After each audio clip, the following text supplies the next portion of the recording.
Good evening and thank you for joining us. My name is Christy and I would like to welcome you to the Doylestown Bookshop's virtual event series.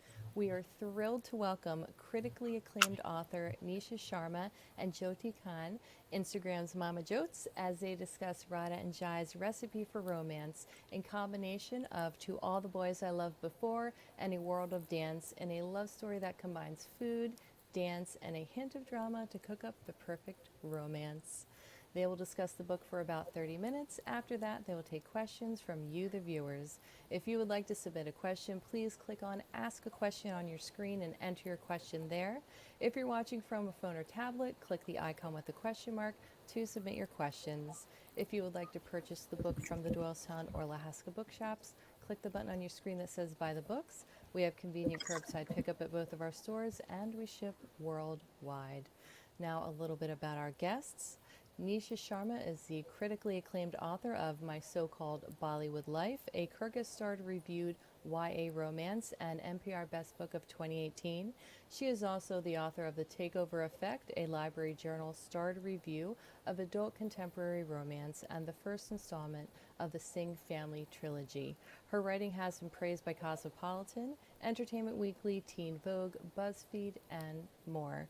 Jyoti Khan, your cool mom friend, aka Mama Jotes on Instagram, is a writer, funny mom, and advocate for self-care, self-love, and maternal mental health.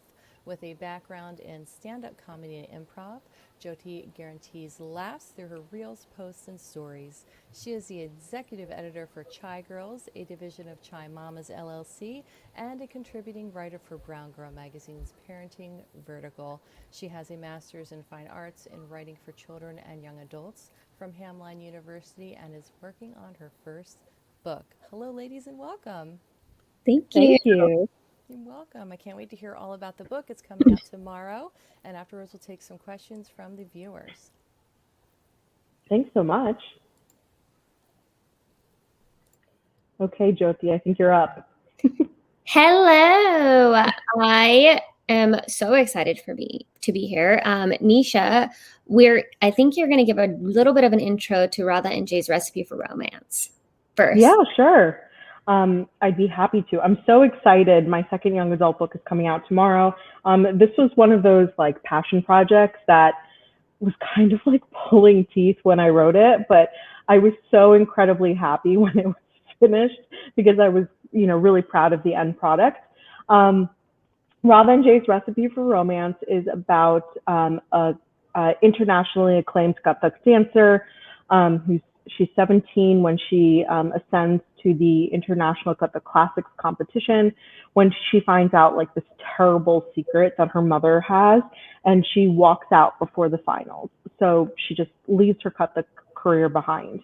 The actual story starts about 9 months later, where she makes a deal with her mom that she'll give dance one more chance, one last year of Kathak. And if she gives it her all, her dance mom will be happy with her, and she'll be able to kind of pursue whatever other things that she wants to do because Kathak isn't it. In the process of kind of acclimating to New Jersey, she's moved from Chicago to New Jersey. And in the process of moving, she leaves her dad behind in Chicago. And in order to kind of connect with him and also to fill this gap that's now in her life that Dan has left behind, she starts to cook. She is like a terrible mess in the kitchen, but her dad is a chef and she never spent any time with him. So she looks at this as like a way to connect with her father. However, there is a boy, because there's always a boy, and Jay is the captain of the Bollywood dance team, and their choreographer gets this opportunity of a lifetime to choreograph a movie in Bollywood. So she leaves, and he's stuck without a routine for the end of the year, like huge dance competition.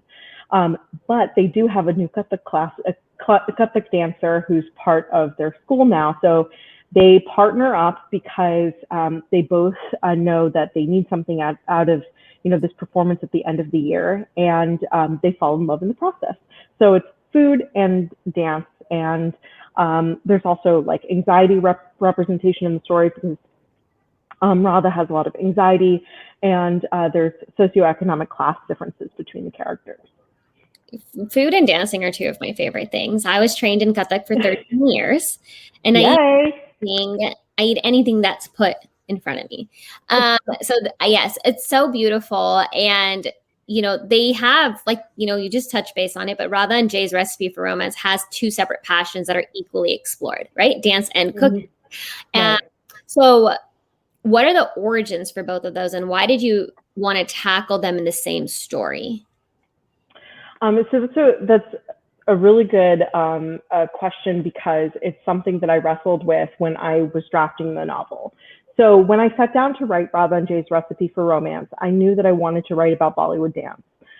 However, dance has been this really difficult pain point for me, because I have like a very strange relationship with it. I studied Kathak as well for years, and I didn't leave it on good terms. When I stopped dancing, I was in my early 20s, and I had like a ton of performance anxiety. I had a ton of, just lots of stress associated with dance. And when I started drafting the book, I went home, and because that's where you go when you're like stressed and you need someone to comfort you. And I sat at my mother's kitchen counter, and she was obviously in front of the stove and cooking for me, like she usually does when I visit. And she was, I asked her, like, what do I do? Because I want to tell a story where my characters are grieving a future that they won't ever have. I want to tell this dance story that I don't know if I'm ready to revisit my own demons. And so she goes to me, did you eat? And she's like, let me feed you something. Eat first, and then you can sit down and work, which is such an Indian mom response. Yes. And I was like, thinking to myself, right. So, my relationship with food is something else that I haven't really fully addressed. And I think maybe in a future book I will. But like, it's always been a source of comfort for Indian families, for moms to offer to their children, because, acts of service is often a replacement for verbal, like, confirmation of love. And this act of service of like feeding, of cooking, was something that, I thought, this might be the way that Radha heals in the story. She can look for food as a way to, or look at creating food or connecting with her food culture, which is, a cultural form of comfort, in order to heal from all of her dance wounds. Yeah. And in this process of writing the story, I was juggling both of these things, because one had caused me pain and one had caused me comfort, and I wanted the same for the character. That's amazing. And I love how you poured a little bit of yourself into it, even though it is fiction. I can totally relate to that as a writer. Yes. Yeah, it's I think it's one of those things where, I give a piece of myself in everything that I write. It may not be like the entire character is based off of someone or something or a part of my life, but like this one thing, this one dichotomy between food and dance is definitely something that I personally share with the main character. I love that. Thank you. I think you have something next. Do I? Hold on a second. I'm not even prepared. I can ask you first. Sorry, Jyoti. I'm like such a mess. Hold on. I got it. I got my notes. Okay, got it. Wait, do I have my, yes. So one of the things that I did want to ask you is, part of the love story that is developed between my characters, Radha and Jai, or part of the story is this love that develops between them. And it's a little bit different than from our generation, and it's a lot different from our parents' generation. I mean, we see your parents on your social media channels, we see your husband on your social media channels. So the love story that you have and the love story that your parents have, what was it like, and how do you relate to it in your life? Yeah. So my parents were straight up arranged. My mom was 21 and my dad was 31. My mom, a week before her 21st birthday, they were like, "You're getting married." And she was like, "Oh God, really? Do I have to?" And they're like, "Yeah, he's coming. You're going to America." And she's like, "Okay." So this is how it worked. And they went to the altar and she saw him that day. It was the day after her birthday and the day before her birthday, and she got married. And they're still together. They love each other. It's insane to look at them and go, you didn't even know each other, and you've created this life, and you've like now are retired together, and you do weird things together, and you like literally sleep in the same bed and love each other, like till today, 40 something years later. So that's amazing. And they had a great relationship when I was growing up. So it was really nice to see. It almost like seemed like they were in love, right? Like they each other. They didn't though, and they were 10 years apart. So seeing that with my parents, kind of, I did date a lot before I got married, and I've dated like several different ethnicities and people with different careers and all of that. And in the end, I was like, I need to meet a nice guy. Like, I am so done. These guys. Yes. So I had met my husband at his brother's wedding. So now my husband is my dad's friend from Burma's son. So my in-laws and my parents are very, very, very good friends. So I met him at his brother's wedding. We stayed in touch, and then we just kind of started like chatting on the internet casually. And we both just were like, he was like, my mom's trying to set me up with like all these people. And I was like, dude, my mom trying to set me up. And I was like, wait a minute, how come they haven't set us up? And we were so confused, like, how come they haven't set us up? And then my husband says, are we related? And I was like, no, we're not related, you weirdo. Our parents went to college together. But we're not even like the same. Like, I have this text convo. Like, he literally was like, okay. Because like we all grew up, like when you have your parents' friends, yeah, I'll say cousin, auntie, uncle, cousin. It's like no relation. So after confirming that, we kind of were like, why don't we set ourselves up? Like our trying to set us up. Like, let's just go out with the intention that we want to like see if this is going to be something serious, not like a date, but like really like set ourselves up. So I flew to him and spent a weekend out in New York, and we moved in together 6 months later, got engaged 2 months after that, and we're married the same year. So it worked. Oh my gosh. So I'm a little bit older than you, but like very similar setup. My husband and I were actually put on Shaadi.com by our parents. Nice. So I had dated quite a bit before. My husband had dated quite a bit before, but like we were at the age where we're like, we really want to settle down now. We're like I was 30 at the time I met him. And then he and I ended up he ended up reaching out to me on Shaadi.com. He found my profile, and my response to his message was like, hey, can you text me? My mother checks my messages. And he like totally got it. He's like, oh yeah, my mother checks mine too. Here's my phone number. Like, so that's so funny. So, cause our parents were involved in the process, right? So we went out, we started dating. We met in October. We started like dating seriously in November, but he was in DC. I was up in Jersey. And so we ended up moving in together 9 months later, got engaged a year from the date we met, and then got married 6 months after that. So it was like, it's just snap, snap, snap, and then you're good. That's it. And you know what? There is a beauty of it, because I truly believe there's a beauty to starting from the wick up. Everyone always talks about like that flame, and that like, you meet this person at like a bar, and you're 22 and it's like hot, and like the flame's all hot, and then it just crap. Yeah.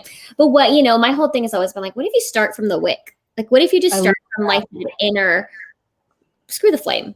Like, what if the flame grew on its own?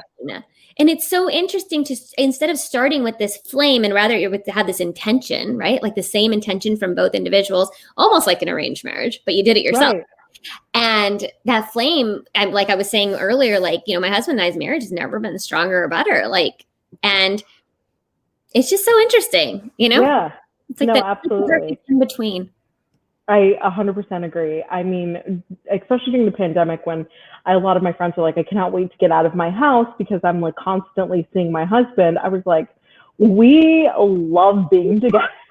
We loved it. We were like, this is the best. We just did like movie nights and Yeah, like yeah. played games. We played a lot of Phase 10. Like we did whatever. And I agree with you. It was fantastic. And like now I'm kind of like, I don't really want to go back into You were saying the same thing. I think maybe it's like a writer thing. We're Maybe. like introverted extroverts, you know? Okay, I have a question for you.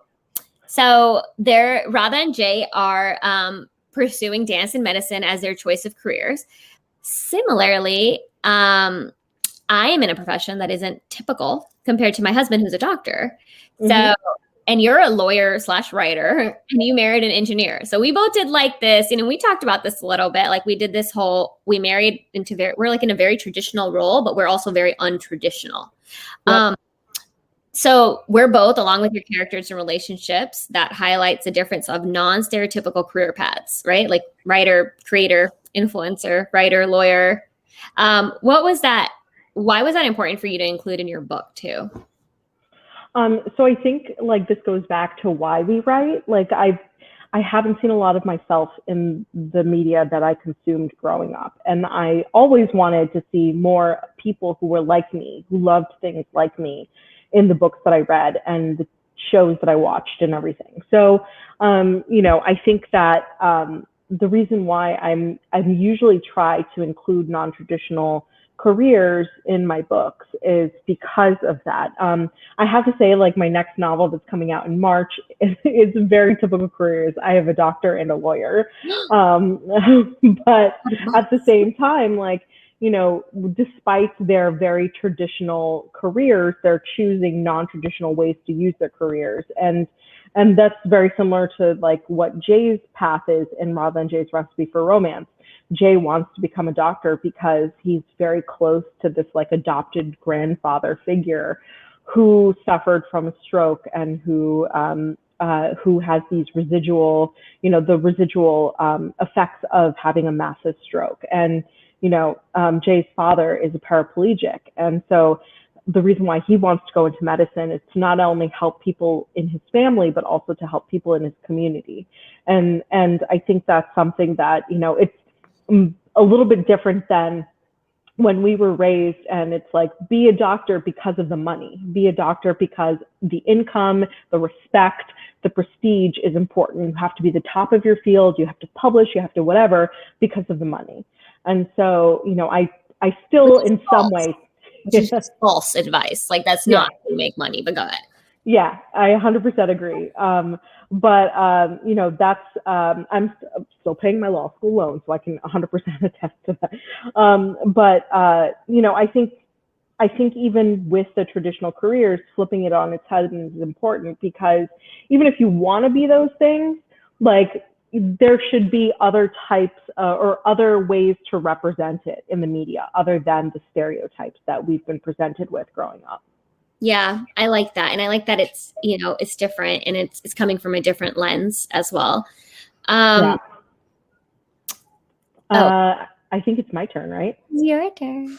Yeah. So I think, one of because, we are in these non-stereotypical career paths, have you ever received like pressure inside your home or society to adapt to what others expect of you as an Indian woman? Or do you feel like that's pressure you put on yourself in a way? Early on, I would say, I think the biggest role I had trouble adjusting to was not mom, but wife.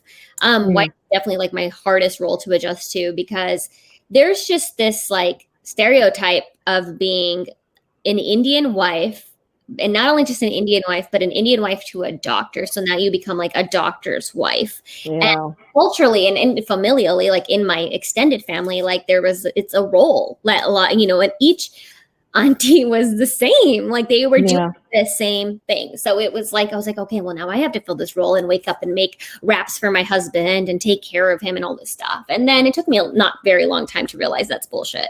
Oh, BS. Sorry. We're alive. And, so I have I swear. I'm pretty sure it's fine. So I think that was a pressure I put on myself early on in my marriage. And I've written about this a lot. And it took me, my husband being in fellowship so like he was gone, like he was MIA. And it was the best thing that could have happened to us early in our marriage was him working so much for fellowship, because it allowed me to just be by myself and really grow into this person and start to grow into this person I wanted to be, and individualize myself outside of this relationship, and like be someone more than just somebody's wife, right? Like, because that's who I was before I was married. I was so many things. I was a stand-up comic, a writer, like a tutor, all these different things. And and then I just kind of like dropped it all to be this role of a wife. And I realized I didn't need to do that. And I'm happy I learned that before motherhood, because I didn't get to have to lose myself in the mommy fog. But now, given that I'm on a very, very non-stereotypical career path of being a content creator on the internet, where I put my entire life out for everybody, I do get a lot of heat from society, mostly in terms of like extended family, aunties, people who feel like they have a say. And I think it's because I'm challenging what that role has meant to them for so long. And they're like, we didn't get to, so you shouldn't get to either. Like, stay home, take care of your kids. Your husband can pay the bills. Stop trying to do what you're doing. And it's almost like a threat to people. Like, I've gotten to fight with an auntie because and nobody wants to do that.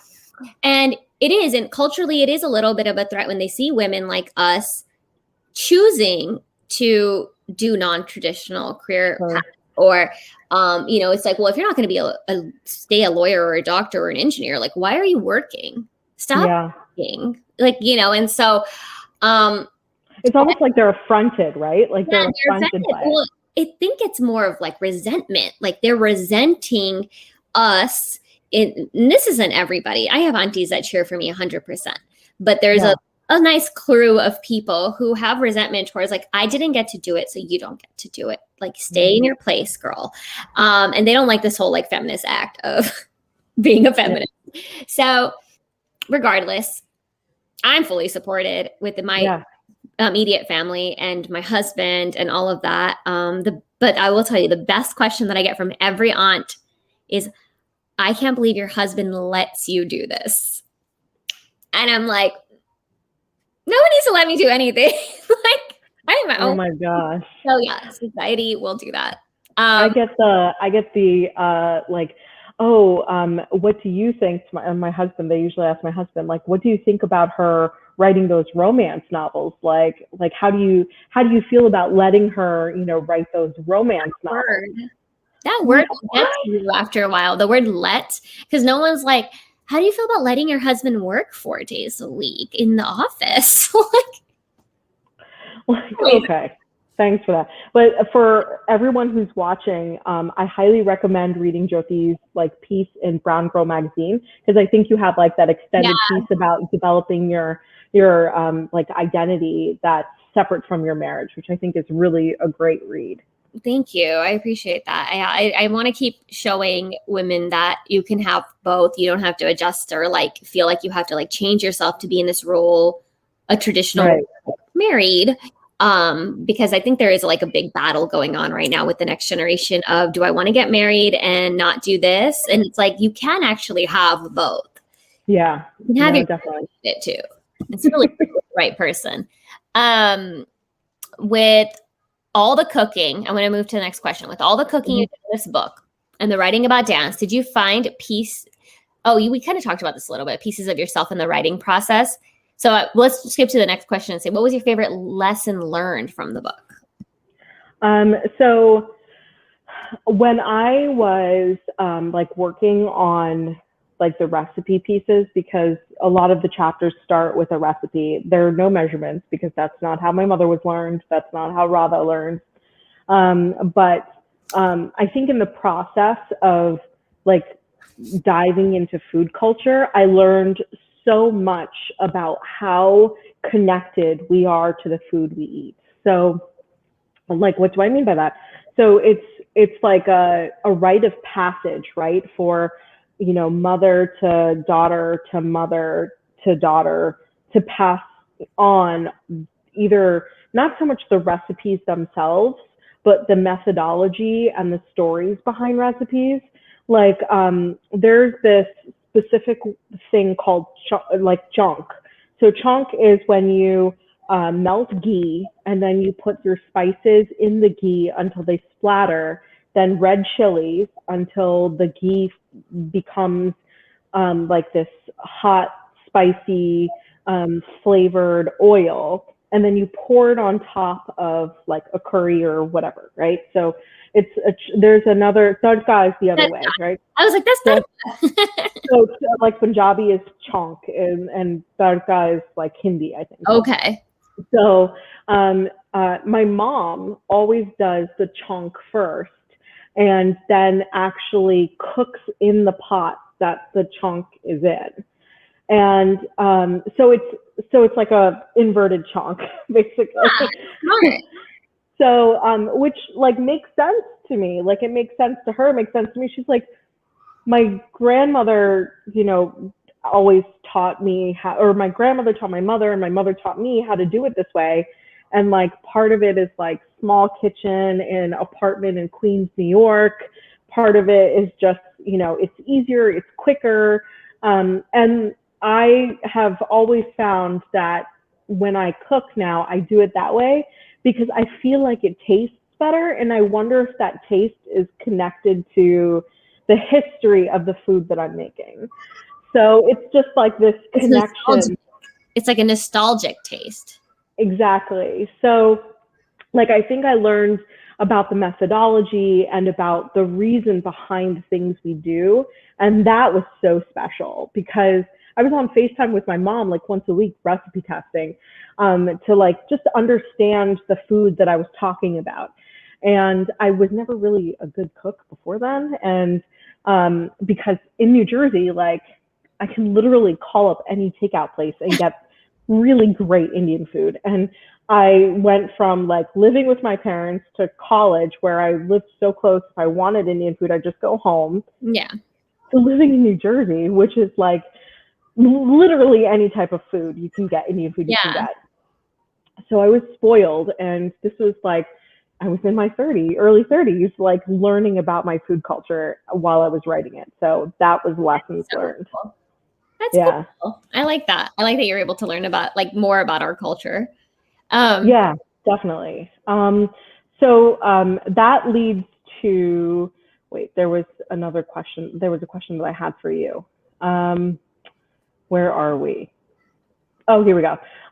So, you know, writing your book, because I know that you write while having 2 kids and you're online, being a content creator online, what are some of the lessons that you learn in your writing process? And, you know, this is also like something that I wanted to ask you is like, what's next for you? What are you working on next?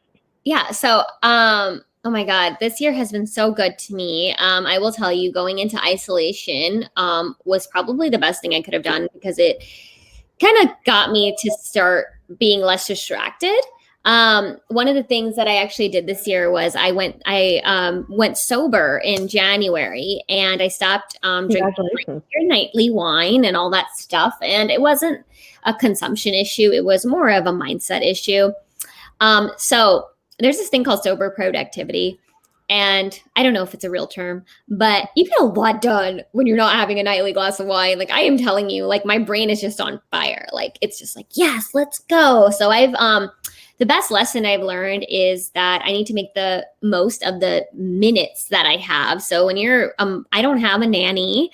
I have my husband 3 days a week, and then I'm on 4 days a week. So those 4 days when I'm with the kids, I'm not working. I'm not creating content very much. I'm posting stories on my Instagram. But other than that, like I'm just with the kids. Like, so everything that goes on to social media is pre-made and pre-planned. So I think that, you know, learning how to plan and stuff was really important. But my biggest lesson in this last year has been my morning routine. And without that morning routine, you asked what's next. I have a book that I can't really like give all the info for, but it's a young adult graphic novel, and it's going to come out in like, how long a graphic novel takes, like a couple. something. So I wrote it this year, got an agent, shopped it, did the whole thing. So we're going to have some big news coming out soon. And it's really exciting. So that's the project I'm working on now. I'm going to a revision for that. And I wrote that because I've been waking up at 5 a.m. So I know some people that sounds insane to do by choice, but my kids don't wake up till 7:30. So that gives me 2 full hours after washing my face and like getting myself adjusted to meditate and write every morning. And I am telling you, that is how that book was made. Yeah. I wrote it in 3 months because of that.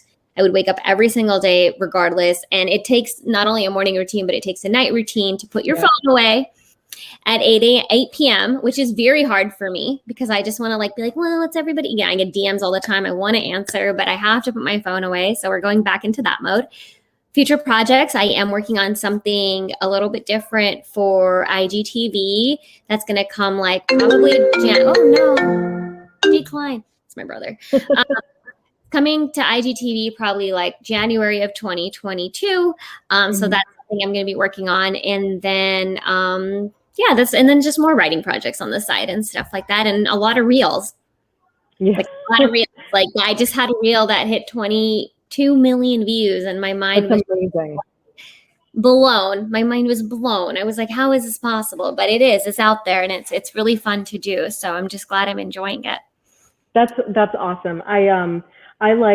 I think that I agree. The morning routine is something that's so incredibly effective and powerful. Like, when I was working on my so-called Bollywood life, I was still working full time and I had to get up I had to do wake up at 4:30 a.m., like be at my desk by 5. Like I had to do the morning and the evening routine. And then I would literally write whenever I had the time to, because those minutes are so important. Like I'd go down to the parking garage, sit in my car and type on my phone when I had deadlines. Phone typing is so effective. I wrote that entire Brown Girl magazine article on my phone. There you go. Like I am telling you, it's my first published article and it was written on my phone, dictated by Siri while I was driving. Yeah. That dictation function, let me tell you, that comes in handy. That girl is on point. Sometimes she's like autocorrect is real off, but it's okay. I figure it out later. Okay, so now that Radha and Jai is out tomorrow, which is so exciting, you said you have another book coming out. What's next? So in March, my first adult rom-com comes out, which is super daunting. It's a part of a trilogy, and the temporary trilogy name, we haven't figured out something better for it. And for some reason, people like it. It's If Shakespeare Was an Auntie. So it's 3 Shakespearean retellings. Yeah. So the first one is called Dating Dr. Bill. And it comes out, I think March 15th is the new date. And it is it's about Karina, who is a lawyer, and she's into cars and home renovation. And Dr. Bill is from Jersey City, and he has a TV show, and he doesn't believe in love. And Karina is determined to have a love story like Taylor Swift talks about or sings about in her songs. So it's fun. It's fun. I'm excited about it and also terrified because I'm writing it, and also like I'm the only one hearing my jokes, so I'm laughing, and I just hope other people find it funny too. That is so relatable to me because that's me on a daily basis. I make all these jokes and I'm like, this is hilarious. And then I'll put it up and everybody will be like, what is she talking about? Oh, it's funny. It's literally like me in front of my computer screen going, I'm hysterical. I'm hysterical. The other day I was writing something and my husband is sitting there and I'm laughing and he's like, what's so funny? And I was like, dude, I'm so funny. Listen to this line. And then I see the line and he was like, okay, yeah, I see that. My husband literally looks at me and he's like, yeah, okay. And then like walks away after that. I'm like, it's so funny. How is that not funny? God, they don't get it. Yeah. So where can we find you on social media? I'm going to type it into the chat box so people can find you. Is it at Nisha Writes?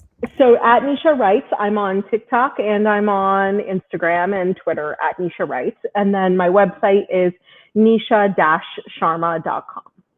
Nice. And that's where I'm at. What about you? I am Mama Jotes on Instagram and TikTok, and I am at mamajotes.com. There we go. Great. Hello. Hi. I thought I'd pop in. We have a few questions. Yay. Yay. Okay. All right. So the first one. This has felt like a date. I feel like we're on a date. It's Yes. been fun to watch. The first one is for Nisha from Kristen. I felt like this book is about rediscovering joy. What has brought you both, both of you, what has brought you both joy this year? Nisha, you go first. What has brought me joy? So I moved. I'm very sad to have left New Jersey, but I'm right over the river outside Philadelphia now.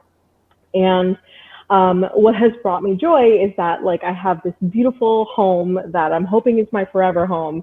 But the best part about it is that like I bought my house like a couple doors down from my college roommate. So I'm living like right on the same street as my college roommate, and we're up to the same shenanigans that we always were up to. Oh my God, that's like a dream. It's amazing. We're so happy. Ah! So that has brought me joy. Okay, so what's brought me joy this year is like, you know, I've been working as a creative for so many years and putting my foot in so many different doors and kind of being a jack of all trades. And this year, I guess I finally found like what I'm good at. And that's really brought me a lot of joy because I'm having so much fun with it. And yet it's driving my career without me putting in, I'm putting in effort. I won't say that it's not hard work, but without me putting in that like strenuous stress that I was putting in the years prior to try to find my footing. So it feels like all that hard work and all that discovery is finally paying off this year. So that's brought me a lot of joy. And speaking of college roommates, my college roommate we got estranged somehow. Like I changed my phone number twice and she got rid of social media and I hadn't heard from her in nearly a decade. And I guess she's been trying to find me, but my last name changed. So my reel that went viral, she found me because of that reel. Oh my God. She messaged me. She's like, I found you dancing on the top of a counter. And she's like, nothing's changed. And I was like, nothing's changed. Hey, what's up? So we got to reconnect and FaceTime, and she has a little daughter who's 2, and her daughter got to meet my daughter, and it was just insane. And now we're reconnected. So fun. I love it. That's awesome. I love that. All right, we have another question here for both. So do you think arranged marriages work better than random marriages because possibly they're from the same religion or background? Ooh, that is a big question. It's a big question. I have an answer. Okay. I don't think it's religion or background that has made the marriage successful. Like my husband speaks Burmese and I speak Punjabi. So technically, like, although all of our family's from Burma, like I don't understand what his parents are saying and he doesn't really understand what my parents are saying. And religiously, we're Hindu and they're Buddhist. So it's not religion or the fact that he's Indian at all. It was the intention for me. The intention that like the minute we started talking, I knew what he wanted. And he laid it out onto the table. He's like, look, I'm trying to I want to get married. I want to have kids. I want this. I want that. And I was like, cool. I want that. I want that too. And our values aligned. And it's really down to those values. And those I find in traditional dating, at least in my experience, weren't discussed so early on. And you had to really get into this relationship to understand what a person wanted. But when you come from a manner of an arrangement where you're even arranging yourself in a way, it's so weird to say it that way, but really what you're doing is you're just being straight up. Like, dude, I don't want any games. I just want to get married and have babies and then stay together forever until we figure it out. And if someone else said that, and that's what he said, he's like, yeah, I want to be with someone forever. I'm like, cool, let's do it. So I don't think that if my husband was Caucasian and said that, like I would be in the same boat. Yep. I mean, for me, like it's the same. Oh, I think I'm out of focus. Hold on one second. I'm going to try to focus again. Okay. Hopefully that. A little bit. Okay, that's a little bit better. For me, like my husband is Christian and he's South Indian and from oh my God, where is he from? If my mother-in-law is on here, so upset. I can't believe I just lost it. Kerala. He's from Kerala. Thank you. I'm like, why can I not remember this? Texted him. Yeah. Just kidding. He's good. He's gonna be upset. My husband is Christian from Kerala, and I'm Punjabi as well, and my parents are from North India. So I think like like for us, it was also the intention. Like when we first met, we both knew like we were in our early 30s. We wanted to get married. We wanted to have kids. We had very specific values that were aligned.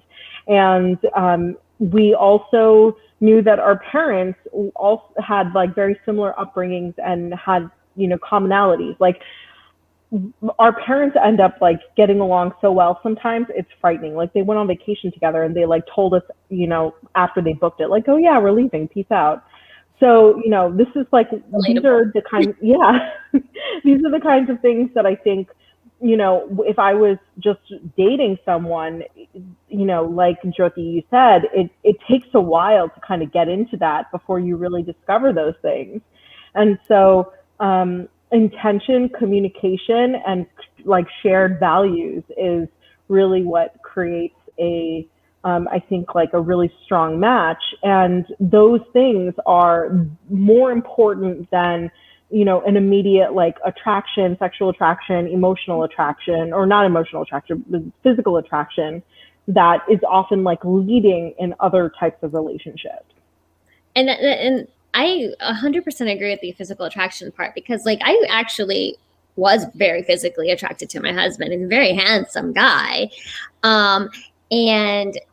But like you said, it wasn't the leading part. And I think that's right. So important, because when you do have kids, like, and a family and all these different things, it doesn't stay the leading part. And I think that's where things get really difficult for people, is when that thing takes like a middle seat versus being the first priority.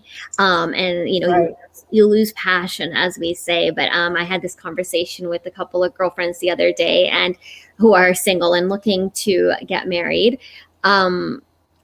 They were saying like, well, do you lose passion after you have children? And I was like, it depends on how you define passion. And I had said that, for me, passion is defined by a lot more than a physical touch. My husband's support for me, his trust in me, his love for our children, and his just overall being as a human is what turns me on. It's not his body. Like, I love his body, but I'm saying it's not that. And that's the same thing. He agreed. I asked him, I was like, what is it for you? He's like, it's your smile. It's your joy. It's like what you bring to our kids. And like, that's what, it is for him. And so that's our passion. And it's not like, if anybody's watched Sex Life on Netflix yet, that, you know what I'm saying? Like, it's there, but it's, we never led with that. And it's just, how do you define passion? Right, exactly. Out of that. And so I think it's so different for so many people. But yeah, love is out there. Don't give up. Don't give up. If you want me to hook you up with anybody, come into my DMs. I'll auntie you. We're millennial aunties. We're millennial aunties. Hey, if you literally go into a relationship with all your cards out on the table, nothing else, like you have it all there. You're like, here's my red flags. Here's what I want. Here are my values. Take it or leave it. Mm-hmm. Like, that's intimidating for guys. And if you do that and a guy feels intimidating, he's not the guy. Yeah. Move on. I 100% agree. I 100% agree. First date next. But a lot of the time, like what I found with my friends is that they often don't know what they want before they start looking for someone else. And they look for that person to fill like the void of what they're missing, right? So, I think that Kristen wants the dating advice. We could probably do it, but I think this is like one of those moments where it's important to also really clearly define what do you want before you start searching. You can only pick 3. My list was 5. I had like a list of 5 things. It was like no more than 5, but like 5 major things. I did 3 major things, and I was like, this is what I want.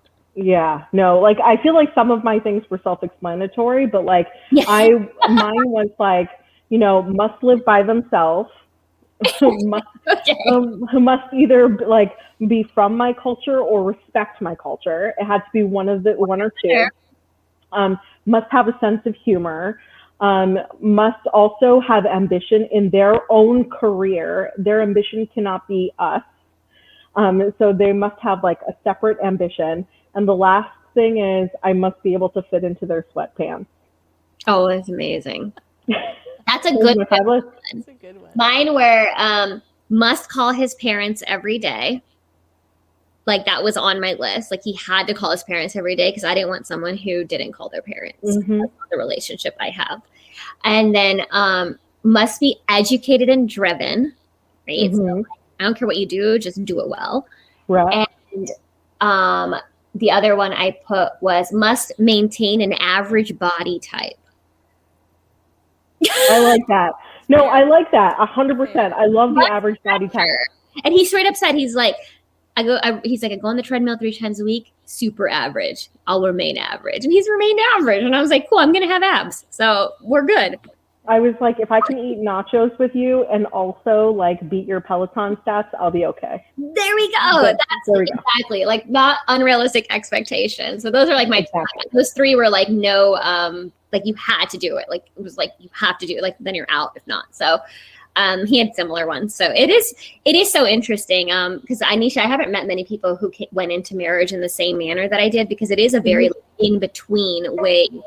Culturally, like between arranged and love marriage, right? Because it's like usually like it's either your parents set you up or you have a love marriage, and it's never like I rarely meet people who are like I kind of just set myself up. Like I mean we call it like we've been calling it semi-arranged for like pseudo semi-arranged because like our parents were involved in some sort of fashion, like they set up our profiles, like they set up everything for us. Yeah. You know, so we did have like a little bit more involvement, I think, but like at the same time, like we made all of our decisions. And honestly, like I think that's the growing trend with arranged marriages. Like people, you know, like the parents do the initial connection and then it's up to you. Like if it works, it's not much different than a dating app, right? Yeah. Like somebody on Tinder and you swipe left and they swipe left and that was their Tinder introduced you. And Tinder doesn't know you as well as your parents do. Exactly. Parents know you really well. Like they know your flaws that you don't even know yet and don't want to address yet. So they want to, like they know who you would be. But like my parents never set us up and we were so shocked. We were like, why would you never set us up? They tried to set him up with my cousin. Oh my gosh. And I was like, why not me? And so, you know, it was really interesting when we finally came out to our parents that we were dating. We waited a while because we wanted to be sure. Because we knew if we told them, it was going to be like, oh my God. Oh, that's it. Yeah. Oh gosh, you know, she did it. She listened to us. Yeah, it was like, you know, and I never dated an Indian guy before my husband. So let's put wow. Yeah. Ethnicity, never a physician, never an Indian guy, never anything like in their boat but they accepted everybody. And that's why I love them. They were always accepting and always invited like my ex to my brother's wedding. And like, they didn't care. They were like, do whatever. But, you know, and when we finally did tell them, it was a really big deal. And, you know, it was very like, I guess I would call mine self-arranged. The lead. And I was like, Mom, I got this. Let me handle. Yeah. I mean, hey, like that's, if it works, it works. And I think we learn from our parents and we improve upon a process. Yeah. So. It's amazing. We should write a book on this. 100%. I'm all for it. Her eyes are lighting up. She's like, oh my God, that is a book. Yeah, that is a book. We just talk about like Actually, Dating Dr. Dill, like my next book, Dating Dr. Dill is about love marriage versus arranged marriage because she believes in love marriages and he believes in compatibility in arranged marriages. So it's 100% about the semi-arranged match. I love it. Someone said, this is so funny. My husband and I couldn't be any different yet. We have been together for 50 plus years. Yeah. You know, when you're together, you're together. Commit. There you go. A healthy relationship. I'll put that out there. It's a healthy relationship on both ends. You know, there's a roller coaster and it's super fun, but there's like nothing more magical than getting older with somebody. Yes. It feels 100%. so comforting and it feels like home. Like I would never want to, like, I hope I never have to date in my life. Hated food. I hated dating. I can't do it again. After this, I'm done. I'm done. I'm done. We're done. If anything ever happens, Nisha and I are moving in together. It's done. Like, yep. It's gonna write in. We'll co-parent. We'll co-pet. It'll be fine. I got a cat and a dog too that come with me. So. There you go. We'll have 2 cats and 2 dogs. We'll be good. Oh my goodness. Well, I have a few more questions. If Okay, that's it. Sure. What's the first book that made you cry? Night. You know what that is? Night, the one about the Holocaust. Eli. Weisel. Weisel. Mine was Love Story by Eric Siegel. Oh, that's a good one. That made me cry. And then after that, I was like, every romance novel needs to have an HEA, and I never looked back because it devastated me. How old were you? I was young. I was in high school. Yeah, I was 14. Yeah, it was beautiful. I mean, like it was like everlasting love that ended too short. Oh, let's see here. Have either of you been on any literary pilgrimages? What's a literary pilgrimage? Well, you can go, like if you wanted to go like visit a location. Yeah, visit a location of a famous author or a place that inspired that author, something like that. Mm-hmm. Oh, no. So I went to Nora Roberts, like the Boonesboro Inn that she put together, and although it's like not her house or whatever, but it is like it's like her. Like she built this bed and breakfast, and every suite is named after like a famous couple. And she has like a book signing 4 times a year. And I went with a couple of my friends. We took like a car down to like the middle of Maryland, and we stayed at the inn. And then we went for the signing. And I got in front of her, and this woman literally, like my first romance novel ever, at 13, was a Nora Roberts romance novel. I didn't even know how body parts functioned together at that point. But like, let me tell you, like, she enlightened me. At this time, I was like probably in my mid-20s. And when I got to like stand in front of her, I could nothing came out. Like I was just like, and then I cried later, and she kind of like looked at me like, who is this one brown girl that showed up to my signing that just will not stop crying? So that's like a literary pilgrimage, because we literally were like, this is Nora Roberts Inn. This is like, she basically owns all the businesses in town. This is her place. Like, let's go. And then I also saw J.K. Rowling's Summer Home, but I don't know if I should like admit that. That's so cool. We went to Scotland. Pilgrimage in the sense where like I went to an artist residency to go write in Italy. That's fun. I didn't write. Oh my God, in Italy? In Italy. I didn't write while I was there. It was like, really? It was this tiny town, 3 hours outside of Naples on a mountain. And we were there for like 14 days. And it was me and my best friend who were in our masters together. And she was writing. She was so good. And I was like, I'm in a town in Italy and there's like 1,000 people here. So I just kept like hitching rides to the restaurant down there, grabbing wine and like eating, and then making friends with like every single mom, like every single human in that town. Like everyone took me in as like their child. I was like 23. That's so fun. And they're like, Italiana. I was like, no, Indiana. That's so fun. And I didn't write a thing, but I got a great experience. I love it. I love it. Oh, God, it sounds magical. Nisha, I was wondering, during the editing process for this book, I'm sure there are always things that you have to edit out that you have trouble letting go of. But for this particular book, was there anything in particular you can think of that you had to edit out, but it was really hard to let go of? Yeah. So the book was like twice as long as it is now, like of what you see. And like some of the pacing feels like there's huge time jumps in the book, and it takes over the place over the course of 4 months, and you see like scenes over the course of 4 months of them falling in love and dancing, and then like having these major realizations in their lives. And a lot of what was cut was like the in-between time that you don't see. And it was like more moments between Jay and his father, more moments with Radha, like struggling with her mother. And like there's like a level of emotional abuse and manipulation that exists with her relationship with her mom. And so like trying to come to terms with like this manipulation that also like she depends on her mom as well at the same time. So it's like, you know, struggling with that. And then also scenes of Radha and Jay dancing together. And like those were really hard for me to cut, but I knew it would make the book better. So like I trimmed them, I put them aside. I may release them in newsletters later down the road, but like you put them in a document, right? You don't actually delete it, right? Like, so I'm one of those people that will delete. Like I'm normally like I will delete, and that's because anything that I write after that, if I like recall it from memory, it's usually better the second version. Yeah. But these scenes I did keep. They were in the original draft.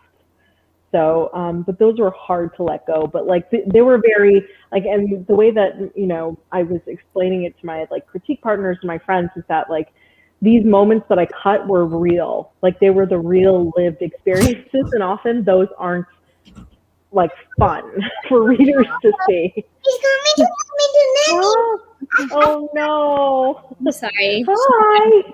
It took her a while. Can you say hi? Hi. Hi. What's your name? My name is Rina. Oh my goodness. Papa, you don't feed me, Papa. I did feed you. No, and Papa feed me, and Papa feed me, Mom. But who made the food? You. Okay, thank you. And Papa There and we you go. feed me. Oh, she has a book coming out in March, and the I main do. It's, name is Karina. Can I see it? Yeah, you can see it. that's my book that's coming out tomorrow, and then I have one coming out in March that's named Karina, with the character who's named Karina. Like you. Yeah. Well, Thank how you for about- visiting. I don't really do anything with her right now, so Cute. We go to That's farm. okay. she's gonna be here. We go to farm school. Yeah, you go to farm school. Thank you. That's awesome. And then cow bite me. He licked you. A cow like ate her shirt today. Well, there's It was fine. fur She in laughed it. about it. That's totally fine. It's horrible. I got it on video. I didn't even help Mama, them. and Mom, I can't feed myself, and then Mama, I can't feed myself, and Papa feed me. That's so sweet of your dad. Her dad spoils her and feeds her hand to mouth when I try to get her to eat out of a bowl. That's very sweet. So, you know. We're talking. Let us talk, okay? Well, let me ask one more quick question for both of you. As writers, what would you choose as your mascot or avatar or spirit animal? This is my spirit animal. Right. If you're gonna ask for what my spirit animal is, my avatar, it's like the miniature version of me. I cloned myself. He's also a Cancer. We're 5 days apart in birthdays, and she's like a walking me. So it's really crazy. Avatar. I would say my avatar or my mascot is my dog or my cat, because both of them, my mascot's definitely my cat, because she like sits right in front of me. She curls up like between my arms while I'm typing. So she's definitely my mascot. I know you're saying wow. I know. And like, I do you. yeah. Do you have a dog and a cat? Yeah, Okay. I have a dog and cat. Oh yeah, what are their names? They Calby, Autumn, Calby and Autumn. That was it. Okay. Cute. and then we have a bed. You have a bed? Yeah, and That's we have good. we have toothbrush. You have a toothbrush. And then we Yeah, that's good to have. and a party. I'm so proud of you for expressing gratitude for all the things Yeah, that you we have. have a bathroom, a party, Well, and then we have toys down the basement. ooh. Well, I would like to thank both of you Hey, for Mama. joining us. The book comes out tomorrow. We have it It at the does. Doylestown and Lahaska Bookshop. Nisha's going to stop by and sign some copies and drop off some swag. So if you get an order in tonight, we'll be happy to get you one of those signed copies tomorrow. It was very nice to meet both of you virtually. And congratulations. Thank Good you luck so with much for this book. having us. Thanks for joining, Jyoti. You're welcome. It was so great. It was I'm great. so You were glad we could wonderful. do this. I feel like we got to know each other even more, and like it's like literally felt like a friend date. Like we were just hanging out. Yes, I love it. Thank you so much, Doylestown Bookshop, for having us as well. We really appreciate it. I can't wait to stop by tomorrow. Of course, of course. Thanks Come everyone check for us out on watching. Instagram. Yes. We will. All right, say goodbye. Bye. Bye. It's nice meeting you. Press the button. Bye. Bye.